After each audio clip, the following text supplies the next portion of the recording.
Welcome to Choice Classic Radio. Like us on Facebook, subscribe to us on YouTube, and help keep this show alive by donating at choiceclassicradio.com. For more of your favorite old-time radio shows, join us on our companion podcast, Choice Classic Radio Detectives, where we bring to you tales from the greatest detective shows the golden age of radio had to offer. And now, with 126 episodes made, broadcast on NBC Radio from 1955 to 1958, we bring to you X-1. In just a moment, X-1. But first, an important subject in these days of snow and blizzard is how to fight the common cold. And tomorrow, NBC's Weekday deals with this problem in a special feature by Dr. Leona Baumgartner, New York City Health Commissioner.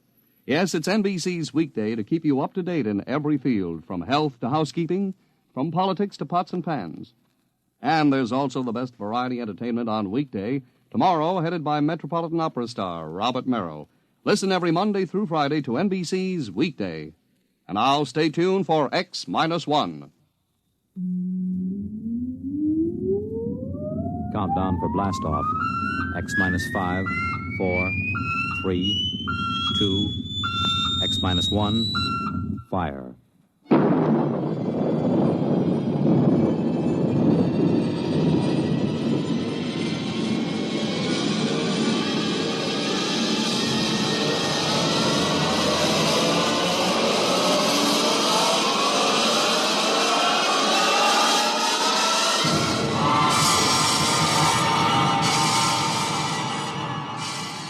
From the far horizons of the unknown come transcribed tales of new dimensions in time and space. These are stories of the future, adventures in which you'll live in a million, could be years, on 1,000 maybe worlds. The National Broadcasting Company, in cooperation with Galaxy Science Fiction Magazine, presents X-1.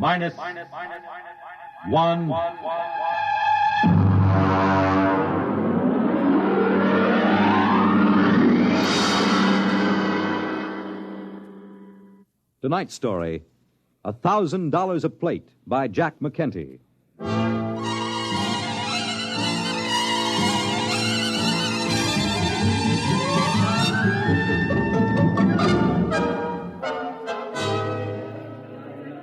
Ferry ship from Deimos Space Station carrying cargo and passengers from Earth now arriving in Blasting Pit 6.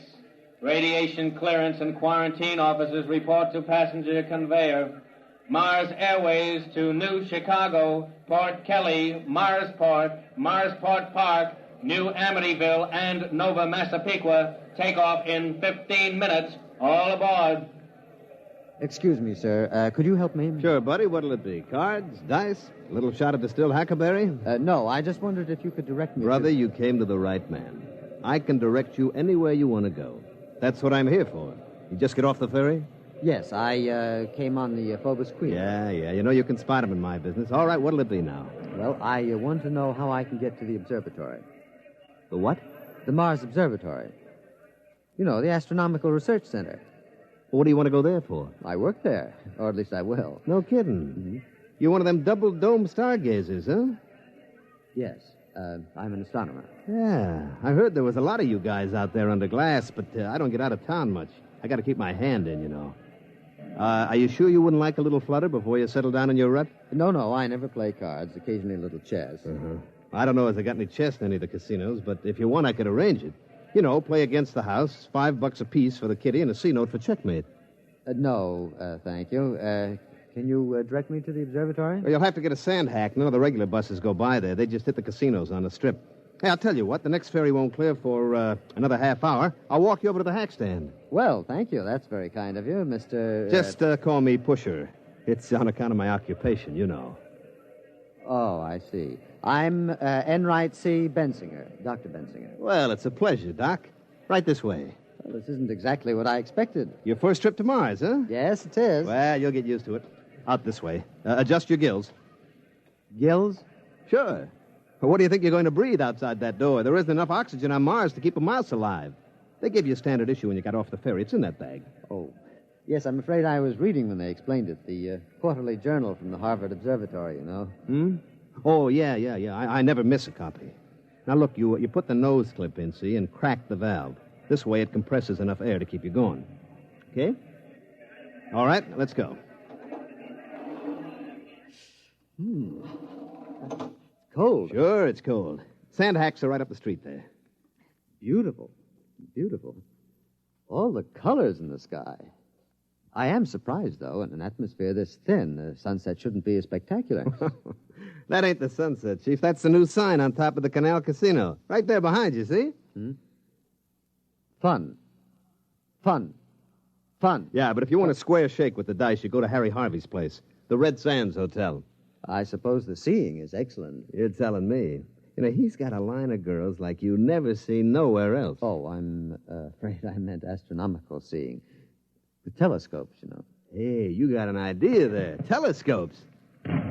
What's that? Nothing. Fireworks. It's a Mardi Gras. Oh, what? Mardi Gras. You know, big party all over town. Parades, costumes, liquor, fireworks, gambling. You know, big celebration. Well, what's the occasion? An eclipse of the two moons. Oh, but that occurs very frequently. Oh, sure. You'd be surprised how much a Mardi Gras ups the take on the strip. Well, here are the sand hacks, and look, don't let them hackies charge you more than $15 for the trip. Just tell them you know me. Just tell them Pusher sent you.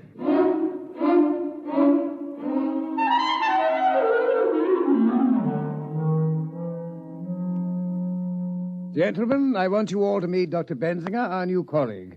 These are Drs. Fitz, Spiegel, Ortney, and Klein. I'm sorry to introduce you to our team at such a critical moment, but our situation is rather desperate. I'm afraid I don't understand. Spiegel, show Dr. Benzinger your plate. Here, just look at this. Just look. It took me 8 weeks working with the computer to plot this plate, and look. Well, it seems fogged. These streaks, I don't believe I've ever seen them on an astronomical photograph before. What are they? Skyrockets, that's what they are. Skyrockets. Morton, I tell you that they fired them in our direction on purpose. All right. Calm down, Spiegel. Calm down. Do you realize that it will be 12 years before this particular conjunction can be photographed again? Morton, you've got to do something. Couldn't you write a little note to the Chamber of Commerce and ask them to eliminate the fireworks? We've written a note every time a small boy lets off a Roman candle, and it was no use. I tell you, they fire them this way on purpose. I'm afraid that's true. The other directions around town are either oil refineries or homes of the casino owners. I don't suppose there's any chance of moving the observatory, then, out into the desert. My dear Dr. Benzinger, we'd have to bring in crews to tear it down, other crews to move it and set it up, not to mention breakage and replacement, which would involve more freight from Earth at $7.97 per pound, dead weight. As it is, the immense costs add up to a staggering total. Do you know what a single photographic plate costs us, counting overhead? $1,000. Well, then what is the answer? Another letter to the town council, I suppose. Let me write it this time, Dr. Morton. My grandmother used to have several rather picturesque phrases which I believe I could translate. No, Spiegel. Dignity, remember? We are an adjunct of Harvard University. Dr. Spiegel, I shall ask you and Dr. Benzinger to accompany me in person to the town council. Surely they cannot turn down a rational request in the interest of science.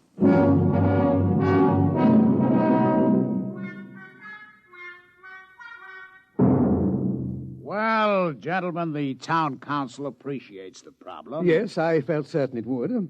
Naturally, you're aware of the importance of astronomical research, Mr. Harvey. Well, I can see your point, Doc. You sit out there in your little glass hut, pointing your brownie camera up at the stars, snapping away.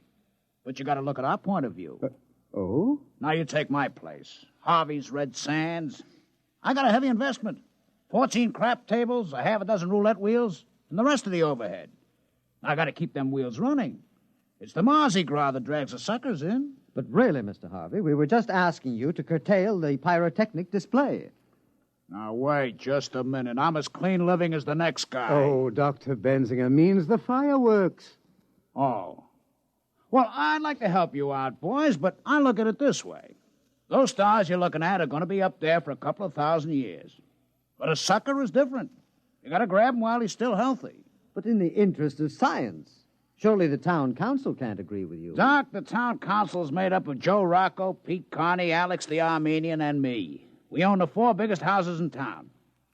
So go ahead, fellas. Take all them snapshots you want to. And if you happen to lower your telescope, get a couple of good ones through a window of the Grand Canal Hotel. I'll take a couple of 8x10 enlargements. I'll see you around, Doc.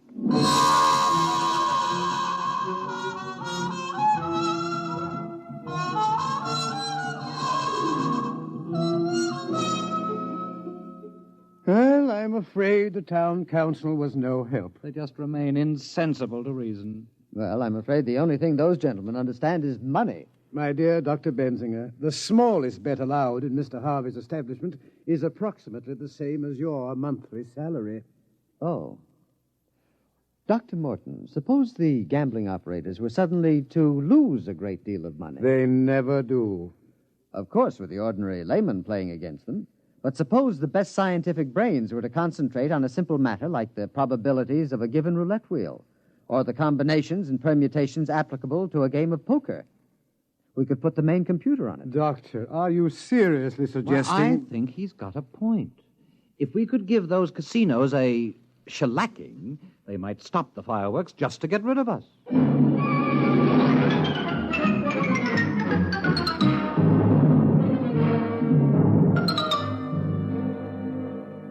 Now, let me get this straight, Doc. All you eggheads up there made up a kitty to get into a crap game? Well, that's right. I thought you might direct me to the largest establishment, Mr. Harvey's place, I believe. Now, look, Doc, come over here. No, over here in the corner. Now, look, I'm a pusher. See, my job is to take these tourists by the lapel and shove them in front of a dice table quick, before they spend any of their lettuce foolishly on food and lodging. But these rubes, they come here expecting to get took. They don't miss it, you understand? It's all part of a good time. But you guys out there running your Harvard peekaboo racket, you're different. Now, what do you want to get mixed up in this for? You take your peanuts home and shove it in a piggy bank. Save up and buy yourself a new telescope or something. I appreciate your solicitude, Mr. Pusher, but I'm quite determined. Which way is Mr. Harvey's place? Well, if you've made up your mind, the bus leaves from right over there in about 15 minutes. Get a round-trip ticket, because Mr. Harvey don't want no suckers stuck without they got car fare away from his place. I shouldn't worry about that. Frankly, I expect to leave Mr. Harvey flat broke. I'll see you just before dawn.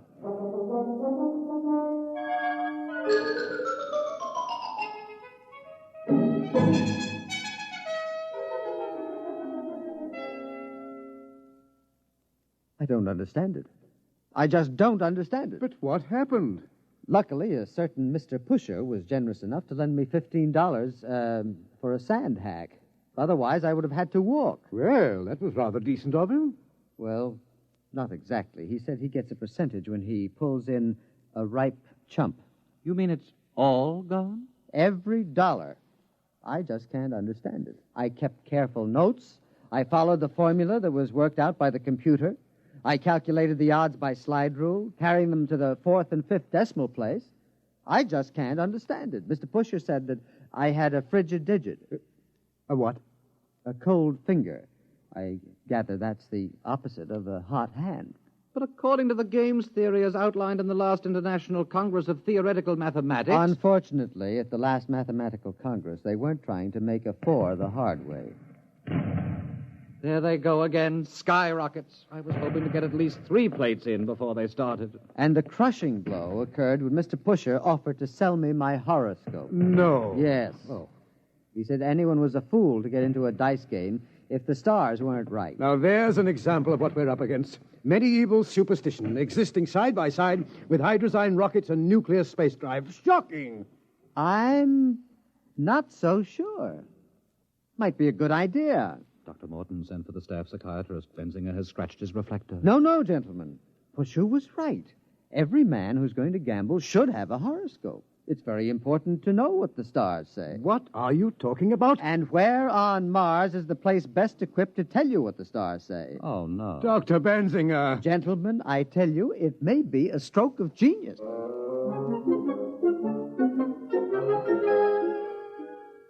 Hello?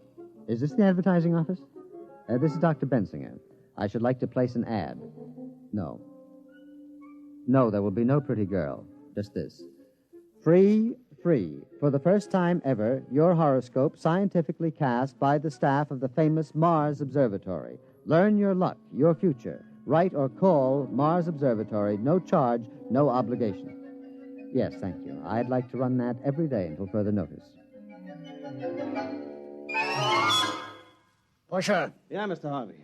did you do like I said? Yes, sir. I went out to the observatory just like you told me. You know, I had to share the sand hack with 5 other guys. I understand the bus company's putting a route out there. A big crowd, huh? Sure, Mr. Harvey. You know, them horoscopes they're giving there, the only thing on Mars that don't cost the tourists any money. All right. What happened? Well, when I got out there was this Doc Bensinger, you see, all dressed up in a dunce cap with stars on it or something, in a big robe.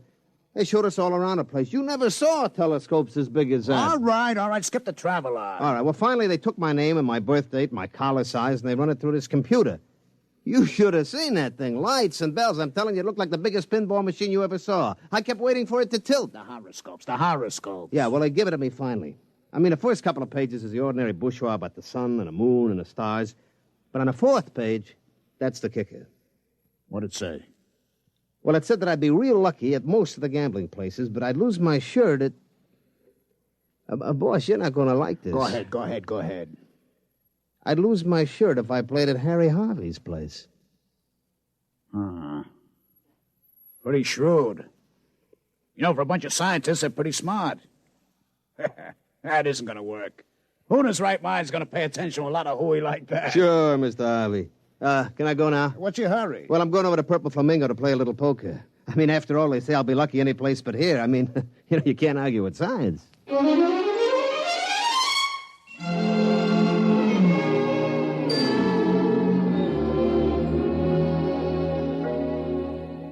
Gentlemen, I think we're on our way. I checked Mr. Harvey's establishment. You could shoot an elk in the gambling room. Empty, eh? There was nobody playing but an elderly masochist who likes to lose. Dr. Morton, we have a visitor. Bensinger, I have asked you please to take off that confounded astrologer's hat when you come into my office. It embarrasses me. Oh, I'm sorry. But, Doctor, allow me to present Mr. Harry Harvey. Hiya. How's business, Mr. Harvey? Yeah. Well, look, gentlemen, let's put our cards on the table. You put a hole in my pocket like I haven't had since I once ran into an honest police lieutenant in Cincinnati. I presume you've come about our horoscopes. Yeah. Let's shoot or get off the foul line. How much? I beg your pardon? How much will it take to lay off? Mr. Harvey, just a promise. What? You're on the town council, Mr. Harvey. Now, the next time the question of tourist entertainment is discussed, we want you to vote against any fireworks display. Well, sure, that's no problem, but look, I'm only one vote. Oh, don't worry, Mr. Harvey. Every one of the casino owners on the council will have his turn to be mentioned in the stars. Yeah? You gonna knock us all one by one like a flight of ducks? Well, that's the general idea. I gotta hand it to you. I gotta take off my hat to you. Mr. Harvey, we're desperate. We cannot afford to let valuable and irreplaceable photographic plates be spoiled by fireworks. Okay, you win. But listen, here's 5 bills. $500? But we couldn't take it, Mr. Harvey. I've already explained. It's not for me. I want you to take a full-page ad and do the Purple Flamingo in your next horoscope. I'd like to see Joe Rocco's face when he gets a load of it. All right, Mr. Harvey. We'd be glad to take him next. And one more thing before I go. Can I look through the telescope? I never looked through one before.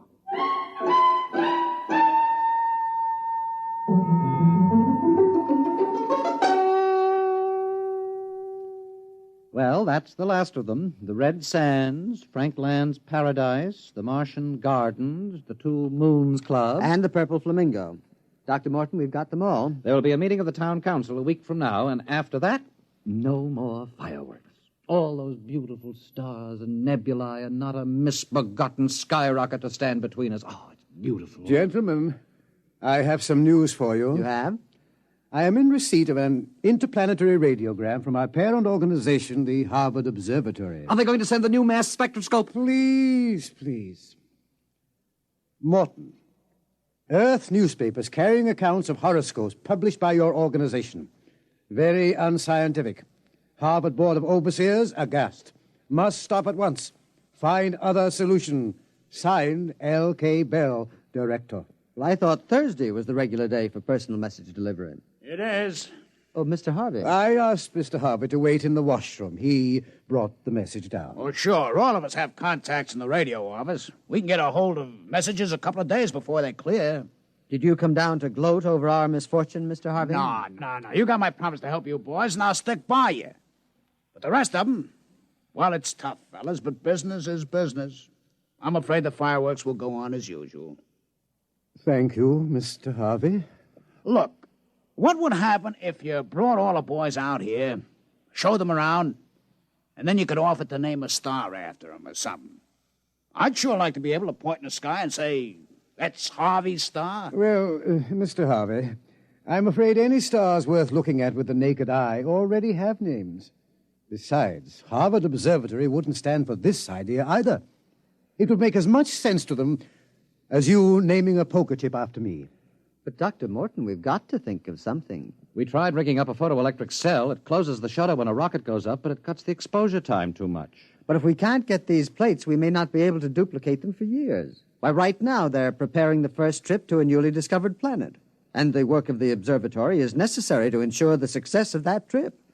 Now, surely your colleagues will realize that, Mr. Harvey. The future of the human race is at stake. Doc, the only race those jokers are interested in takes place at Tropical Park. Look out there. They're starting the fireworks. All of them heading this way again. No. It's nothing personal. It's just that if we point them any other way, they're likely to splash people. Or maybe set something on fire. You mean if the rockets misfired and get the tourists all wet, there would be trouble? Oh, sure. You couldn't have that. A guy with wet pants ain't going to stand around no crap table for hours. Mr. Harvey, do you really want to help us? Well, sure. I promised, didn't I? Dr. Spiegel, do you think the research library would have any material on pyrotechnics? Bensinger, what do you have in mind? Well, Dr. Morton, I was thinking of fighting fire with fireworks.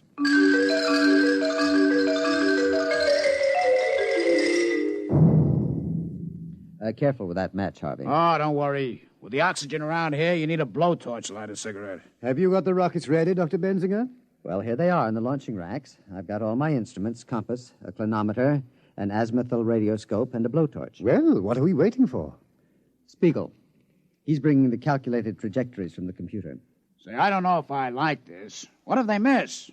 Or they go off too soon or something? Oh, nonsense, Mr. Harvey. You forget. We're scientists. Here are the figures, Bensinger. We double-checked them on the master computer. All right, then, let's go. They'll be starting the official fireworks any minute. Azimuth 360.3570. Check. Elevation 49.3740. Check. That's corrected for wind, velocity, temperature change, and magnetic eddy currents. Are you sure you guys know what you're doing with them skyrockets? Don't worry, Mr. Harvey. They're going to explode in the Grand Canal and get everybody in the Canal Casino all wet. You shouldn't object. After all, it's your competition. Coming up to 0 hour, Bensinger. Light the torch. 5 seconds. 4, 3, 2, 1. Fire. There they go. Oh, interesting effect. That purple color. Oh, do you like it? Yes. That was my idea. Radioactive fluorides. They're up over the town now. Hey, one of them's beginning to wobble. Oh, I can't understand that. The computer was absolutely certain. It's going over the south of town. The other one's tracking correctly on the radar. It'll hit the canal square. Yeah, but look, the purple one. There it goes. It hit. Looks like it's starting a fire. Hey, must have hit somebody's house. Hey, you can see it now. It's a house burning. Oh, dear. There must have been a weak tube in the computer. Yeah, some guy's going to be real sore. I can see it real clear with the glasses now. That house on top of the hill there by the Geeko bush. Boy, it's burning like... Mr. Harvey, what's the matter? That's my house!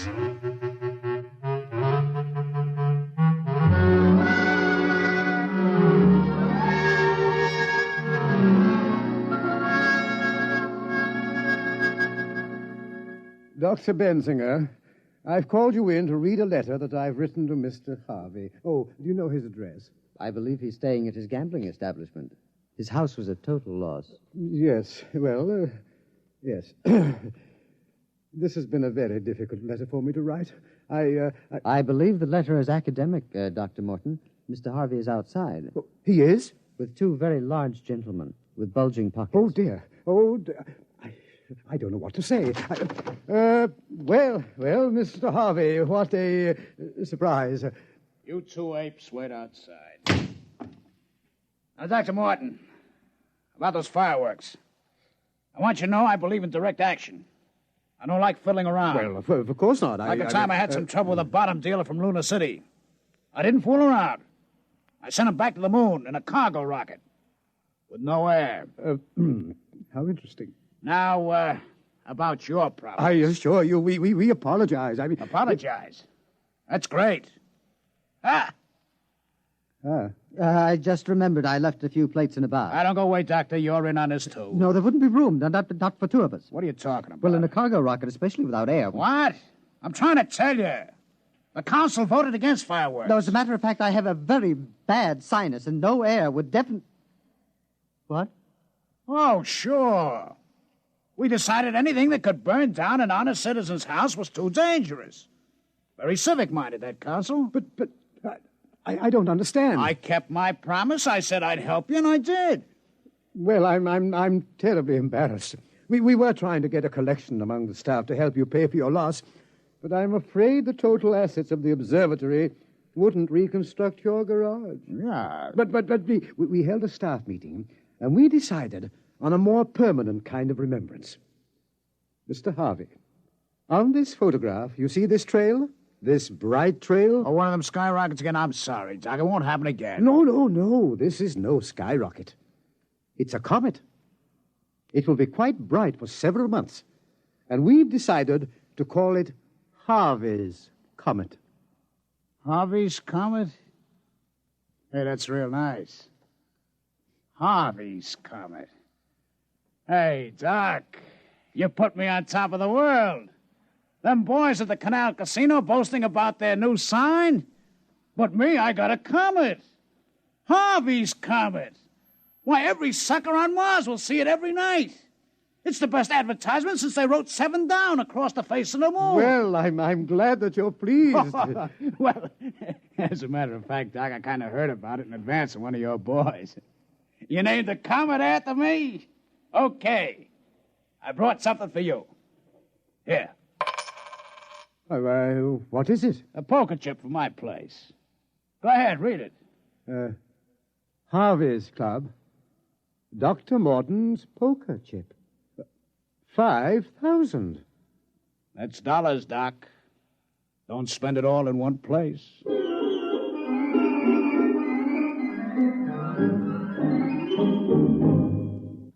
You have just heard X-1, presented by the National Broadcasting Company in cooperation with Galaxy Science Fiction Magazine. Your announcer, Fred Collins. X-1 was an NBC Radio Network production.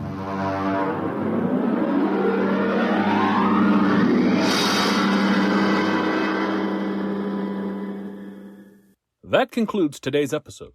We'd like to thank you and remind you to donate at choiceclassicradio.com.